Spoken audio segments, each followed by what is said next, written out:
every single one of our employees has their own life, right? They're trying to Yeah. juggle their own Yeah. life, and Yeah. they're working hard and smart for Arch, but then they have, to find that balance. And so Mm.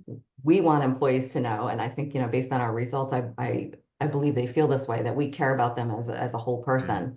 And so Mm. we recently asked them, what matters to you the most around benefits and wellness and the things that matter. And we did a global survey in the 3 countries that we have the biggest employee presence in. And it was a conjoint survey. So we were asking them, well, would you want this or would you want this? And it kind of walks you through a whole process on that. And what ultimately came out of that for our employees is that they want a level of flexibility. Mm. People are at different seasons in life and they need Mm. different things to Mm. feel like they can come to work and show up with their best self. So in Mm. your 20s and 30s, right, they're worried about paying your bills, right? Yeah. Yeah. I just, Yeah. got out of college. Yeah. I'm starting my life. I'm trying to Yeah. buy a house or I'm starting a family.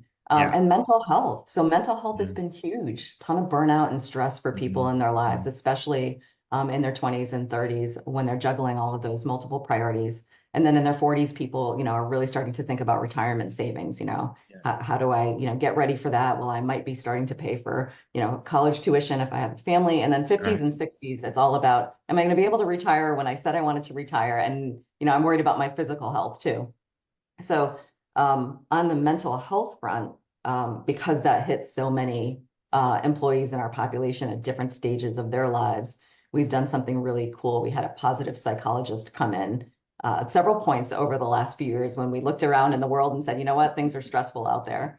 Mm. And she's come in and she's done some webinars for our employees, and she's talked about how to balance stress, but how to do it in a really tangible way so employees are walking away from those calls with actual things they can do in their day-to-day lives to balance stress. So anyway, that's just one example of some things that we're doing here. But as a result of That's the great. conjoint survey, we're taking all of that input and we're trying to think about going forward. And we still have time to design this and think about it. Mm. What's the best wellness strategy for our employees so that they Mm. can show up and really bring their best selves to work and leave hopefully some of that stress behind, or learn how to manage the stress that they're dealing with day to day in a better way.